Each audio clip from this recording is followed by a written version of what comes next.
Okay, today we're going to talk about the nonagonal numbering system. It's nonagonal numbering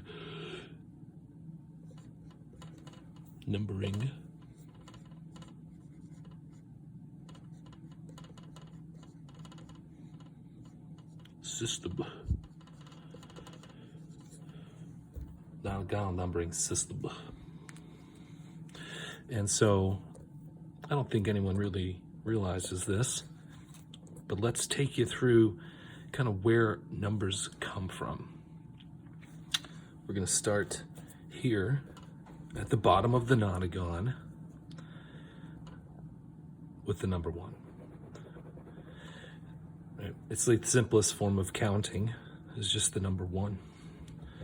And so moving on, I'm going to go around this way. This point here, this is the number 1. So this point here, or this node, is going to be 2. You can use any language, I guess, but we're going to use these symbols. This node here is 3, which makes this node here 4.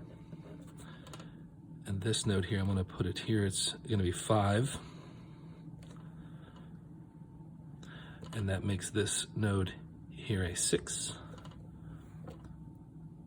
7, 8.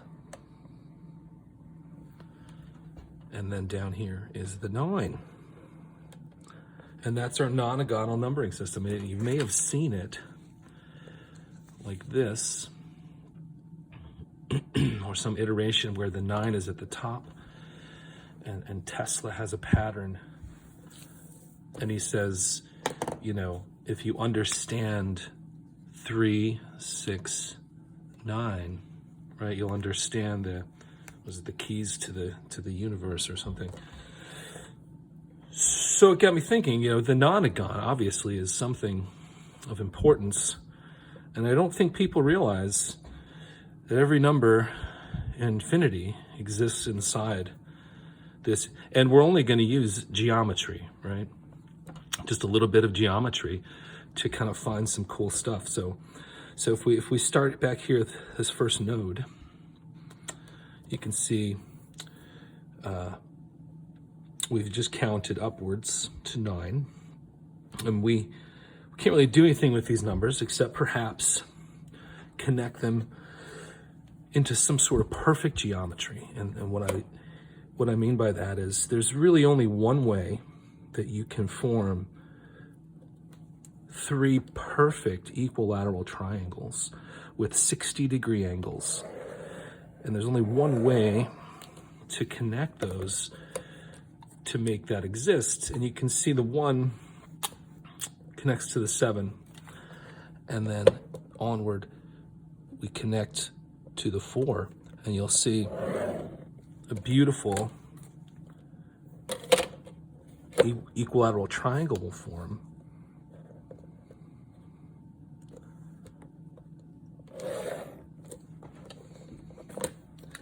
And you can only do that, you know, from the 1's perspective. You can only do that with the 7 and the 4. If we tried to connect it to the 8 and then say the 5 and back down, it wouldn't be a perfect triangle. So these angles also move on to the 2, right, and the 8 nodes.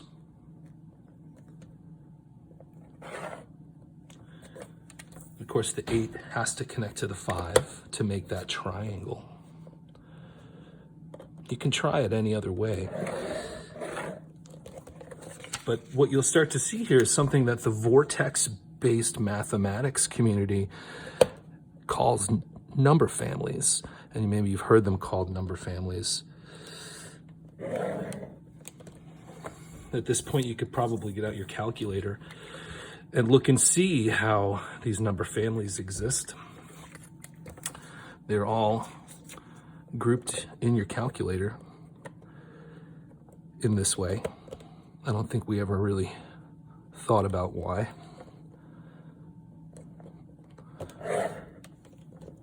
Right, there's our 369. So you wonder, what was Tesla talking about when he said 369? Does that mean specifically the frequency 369? Does it mean the 3s, the 6s, and the 9s? Does it mean we're supposed to, draw that Tesla pattern out where the 9 is at the top and there's like this polarity fluctuation somehow with, I don't know, but I think I figured it out. So now we've got our nonagonal numbering system, and we've verified that these number families exist because there's only one way to draw these perfect triangles. Not to say that there aren't other ways to connect these numbers. We'll get into that. So now we've got these numbers. We've produced number families, and we could probably just jot those down, but we'll do it this way here. So you start at your first node, and you could see I could go to the 4 or I could go to the 7. So we use the right-hand rule. Maybe that's the wrong implementation of that rule, but what I mean is we could go to the left, but we're going to go to the right, and you'll see why. The 1 connects to the 7, and then the 7 connects to the 4. So we're going to write that first number family down as 174.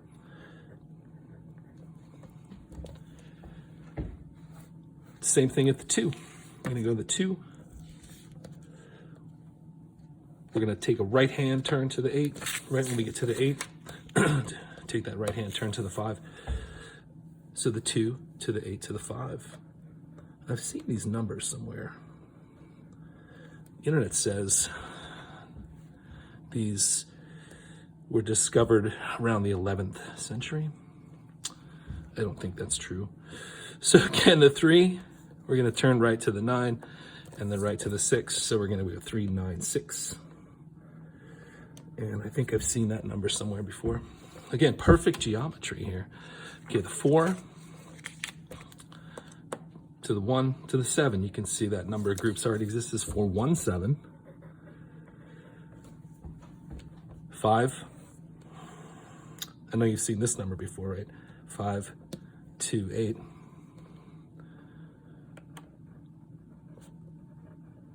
It's interesting, 528. 5, we could spell it like this. I like to spell it like that. And you could see this is phi. And then the 2, and then the 8 is like an infinity symbol, right? Phi to infinity. Anyway, 528. Go Google these numbers. The 6, right? On the 6, we're going to go towards the 3 and then the 9.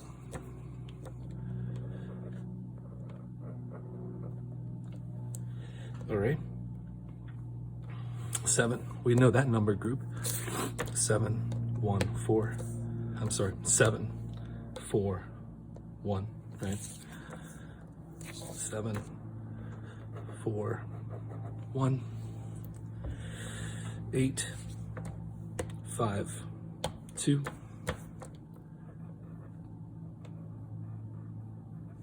and of course 9, 6, 3.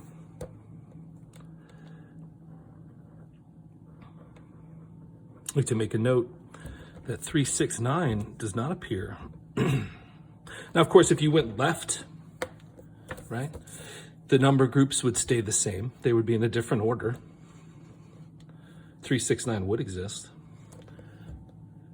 But I think what's interesting is what we've discovered here are the Solfeggio frequencies. So if we were to assign a HZ cycles per second, you can Google the heck out of these numbers and see that these are the Solfeggio frequencies, which apparently were created by some people doing some chanting back in a time where I don't think they had access to frequency analyzers and recording devices to really validate that they were producing these specific frequencies.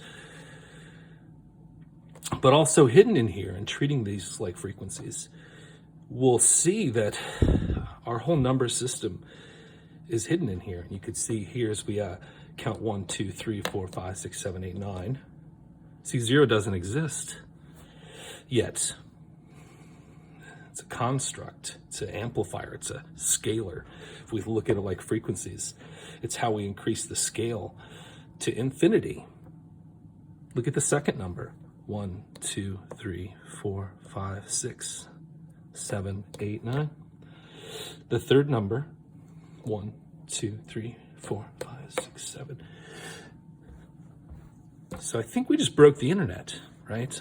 It's not true. There's no way that monks could be given credit for creating these frequencies, because we just did it with geometry. So now if we look at these as frequencies, we can continue to interact in geometry and maybe even do some very simple addition, subtraction.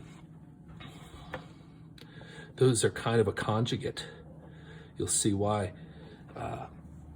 Addition and subtraction are kind of a function of themselves, right? To add, you must subtract, right? If we were to take, you have 3 jelly beans, and I have 5 jelly beans, and we want to add those jelly beans together. This, it adds with this, and this adds with this, and this adds with this, but we have 2 left over. So by adding your jelly beans to my jelly beans, we actually subtracted. So we look at this number as a 3 and this number as a 5. The difference is 2, right? So when we look at these like a frequencies, we can start to compare the frequencies in such a way that if you were to imagine now that each one of these is a little speaker and it's producing this frequency, and you're standing somewhere inside this nonagon in which these 2 frequencies are interacting with each other. You could see, we could say at this nodal point, if you're standing here and your one ear was here and one ear was here, you would be hearing 285 hertz in this ear, and you'd be hearing 174 hertz in this ear. And this is something called a binaural beat. This is, again, a function of subtraction and addition, where we can now compare 2 frequencies at the same time, and certain parts of them constructively interfere, and maybe dissidently some deconstructively interfere. But before we go that far, that's kind of an advanced. Let's just talk about these numbers, and using maybe simple addition, we can reduce these numbers down to single digits.